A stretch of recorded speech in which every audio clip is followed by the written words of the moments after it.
They ask me why I have a co-MC. In Rotary, he's my mentor. So he is trying to make sure that I don't say anything stupid. That's the key. It's part of learning. Okay.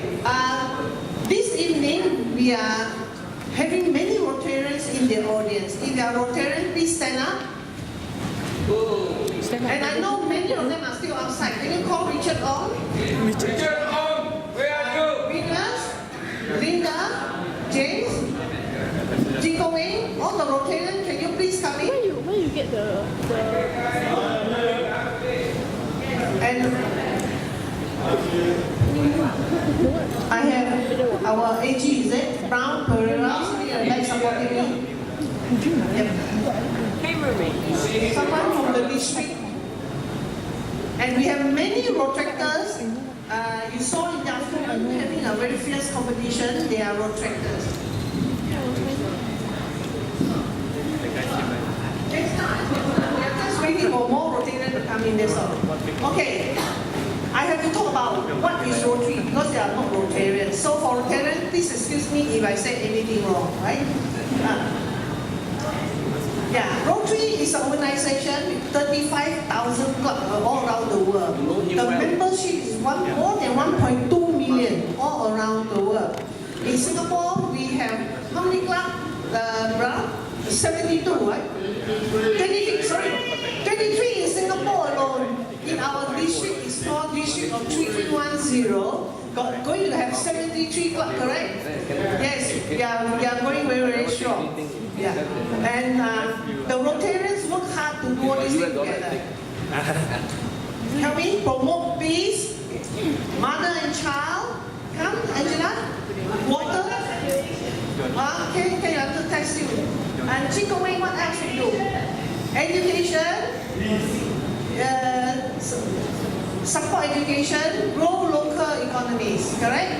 There are 6 avenues of service we look into it. Diseases like many years ago, we got sickness like chicken pox and smallpox, right? So Rotary's effort, we got no more smallpox and we only got chicken pox. Can nurses confirm that? How many still? Now Singapore only got chicken pox, correct? No more smallpox, right? Yeah. Okay, so now the next disease we are fighting, we are going to get very close to zero. That is called M polio. You can see a lot of Rotarians are wearing the M polio. We are very near eradicating polio now. I would like to show you a video so you keep quiet and just watch it. That is only 1.5 minutes. Can we have the video? Possibilities are all around us.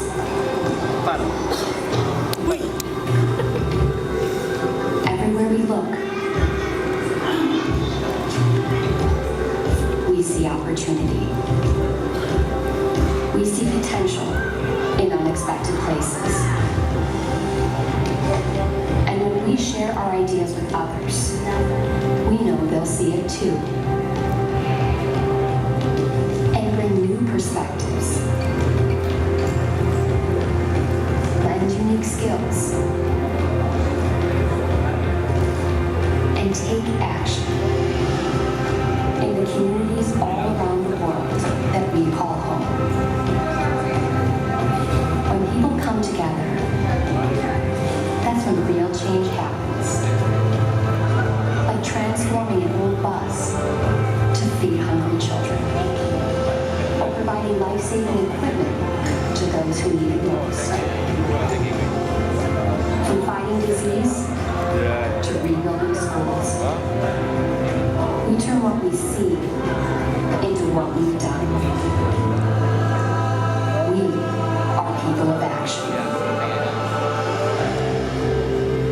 Get involved at Rotary.org. All right. What did you learn from this video? Yes. Jinko Wayne, what did you learn from this video? Do you get anything? What is this one? No, people of action. I will find you. Okay, we are going to have some speeches now. First speaker, She is very interesting lady. She's a lady of action. Yeah, she is actually a lawyer, and she's now working for the government. Yeah, so be careful. Yeah, public sector. And what she want to talk about is, she want to talk about, the title is called, Is He Crazy? Okay, who is he calling crazy? Let's welcome Sangeetha, daughter of Pushphanthan.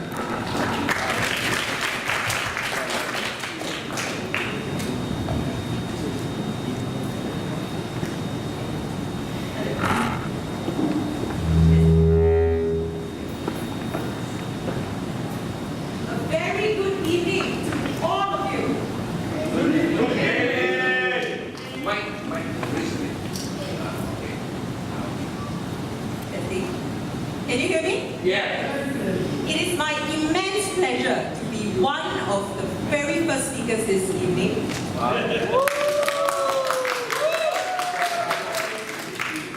Okay, now I need you to take a quick look at the room around you.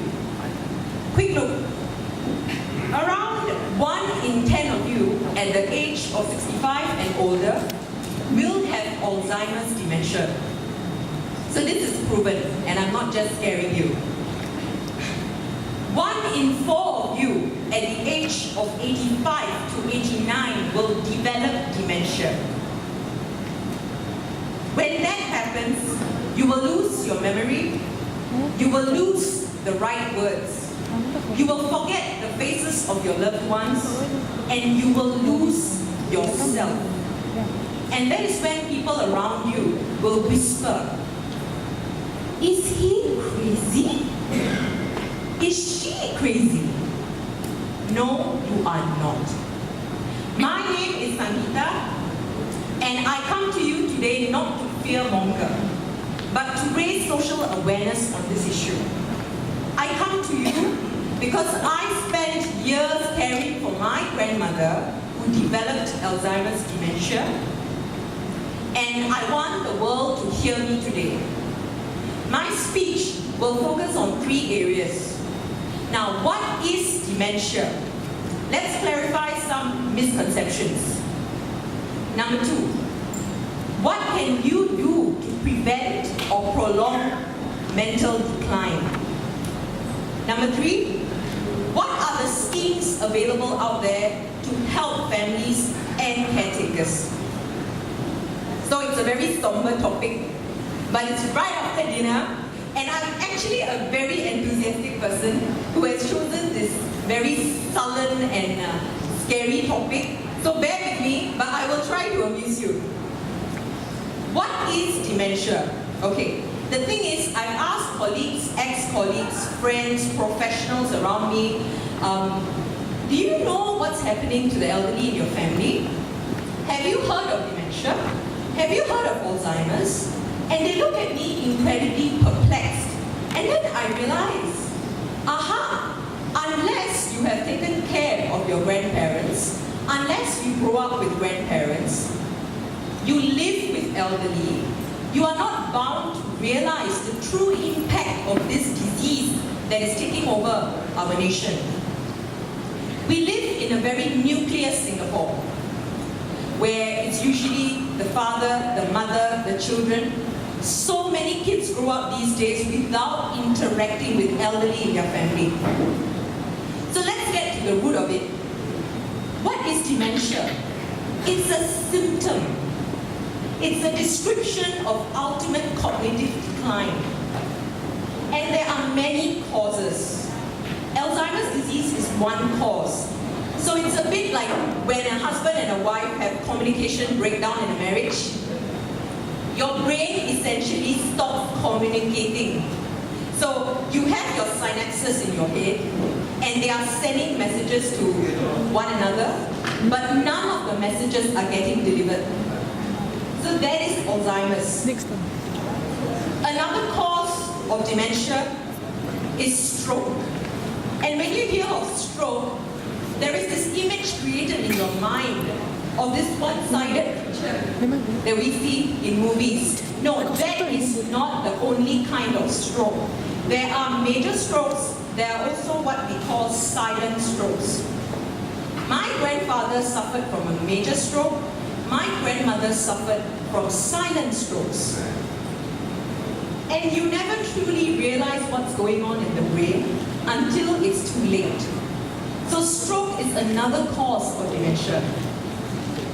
All of the above lead to dementia, but with everything there is a beginning. And the beginning is mild cognitive impairment, which a lot of us don't realize happens at the onset of your 60s or your 70s, where you will notice very slight changes, short-term memory losses, repetition, forgetting where you put your keys, forgetting what you had for lunch. It all starts there, and then it accelerates. When my grandmother was first diagnosed with mild cognitive impairment, I did a distance learning degree with Johns Hopkins University on mild cognitive impairment and dementia. So it was a 6-month distance learning course, and I was awarded a degree. So that really and truly widened my understanding as to what was happening in her brain. And I wish I had that sort of awareness when my granddad suffered from a major stroke. He started hallucinating and suspecting my 65-year-old grandmother of having an affair at that age. When I was in the middle of all this, I started screaming back at him, thinking that he had gone crazy. But it was the onset of dementia. It was the start of mild cognitive impairment, and I did not understand it then. If I had, I may have helped him. He would not have passed away so tragically, but I didn't know what it meant. So I urge all of you to understand and be patient when you are dealing with someone going through this. It is not a choice, it is a condition. So what can we do to prevent prolonged decline? This is the secret. 5 words. Neuro. N-E-U-R-O. Nutrition.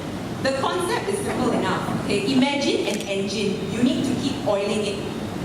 So if you want to keep your brain healthy, you have to keep oiling it. So free your brain from sugary carbs and fatty stuff. I know it's so hard. When you have the McDonald's advertisements and the ladies are all chomping into the fried chicken cutlet, and then you really want to order McDelivery because now it's 24/7. But if you really probe into the advertisement, you will see all those girls are like at least under 55 kg. So those chicken cutlets are not for me. Alright? I am not going to wax lyrical and say do the Mediterranean diet, okay? There are options within our own cuisine. We don't have to be so atas and copy the West for everything, right? Remember the way of the Japanese. Now, if you actually study the statistics as to the Japanese elderly, you will realize that a lot of them lived to 1995 with no dementia. So this has got to do with their diet, which involves a lot of green tea and fish. So when you eat fish, things like omega, they really keep your brain healthy. Alright? Now, E, exercise. Stay active, right? I know, I'm generously proportioned. I am not, okay, I am not oblivious to that. But if you had seen me 5 years ago, you will understand why I used to be like this. Oh, wow! Alright? So this is me now. I swear, I have the photo. There was a photo my friend circulated. Yeah. We will show you later. I want to see the new you. Yeah, exactly. So, stay active, right? If your heart keeps pumping, the engine will keep running. Okay? Now, you unwind. When I say unwind, I mean don't keep piling your life with multiple tasks at the same time. If your mind is focused on 100 things at the same time, you will not be able to apply it fully. You are taxing your brain. And this is disruptive behavior. Focus on one thing at a time. Like now, the only thing I'm focusing on is this immense heat on my forehead that is petrifying me because I feel like I'm going to collapse into a ton of sweat right now. Okay, and it's very, very strange. Now, R, okay, part of neuro, R, rest. 7 to 8 hours. Trust me, I don't get enough sleep. But when I do, I function at my best. Your brain needs to rest as well, just like the rest of you. So you need to sleep. Oh, optimize. Now, keep up social activities. Keep reading. Learn a language. Stop doing couch surfing.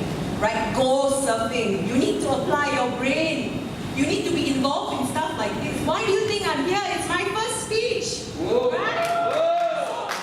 I'm here to optimize my social activity. Keep my brain healthy. Right? So, think of those inspiring leaders who are incredibly advanced in years, but they are still so razor sharp.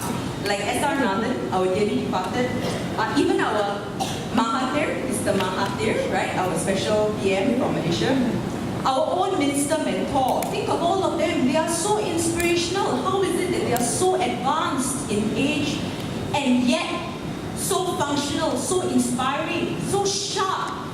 They keep reading, they keep learning, they keep optimizing, they keep a healthy lifestyle, and this is where you get. The third issue, right? What are the schemes available to us? Okay, if you do have someone in your family who's coming down with Alzheimer's and eventually ends up having dementia, all is not lost. The key is to look at the right places, and a lot of people don't know where to look. Does everyone here know that most hospitals have a geriatric medicine facility? NUH has a specialist clinic just for geriatric medicine. So does SGH and Tan Tock Seng Hospital, for instance.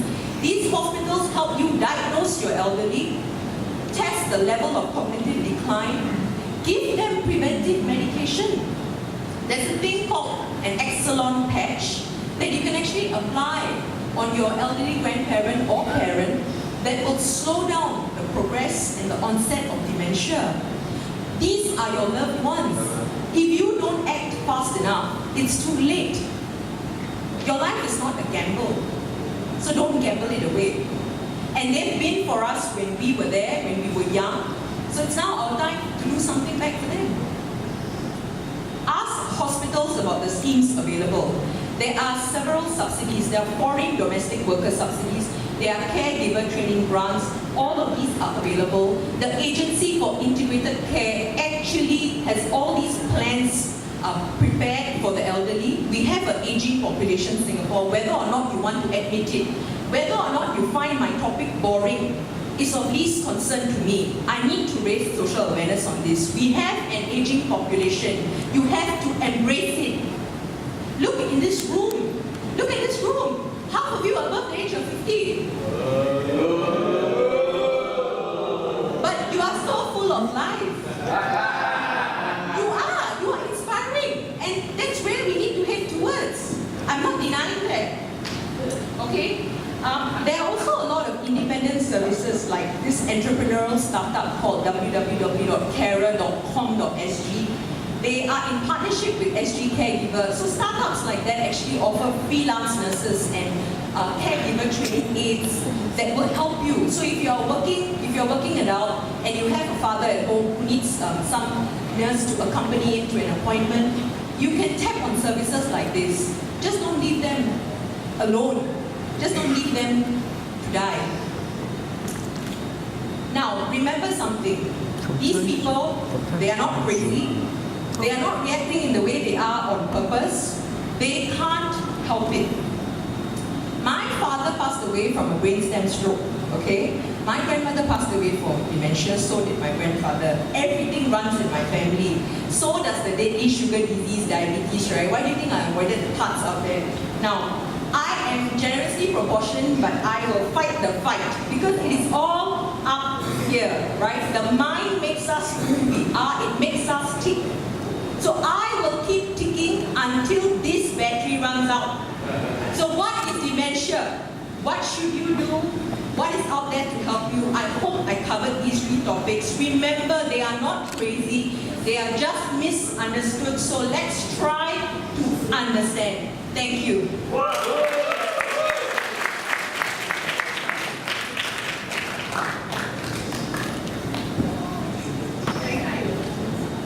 Wow, that was good, right? Yeah. Yeah. Okay, she works for the government in this building and construction authority. Unless you need her help. Yeah. Next, we have a speaker. She's a Rotarian for 2 years. She's in the same club as me. Can you hear me from the back? Yeah. She's a proud mother of 2 lovely boys, and she graduated from Newcastle University in England.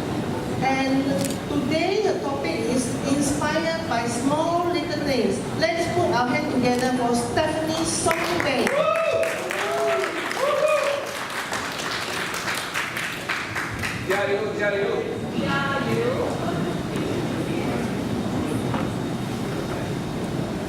Many of us have read plenty of stories of Jack Ma, Bill Gates, and Steve Jobs, how they inspires millions of others, including myself. And some of us may think we may never inspire others, but the fact is, it's not true.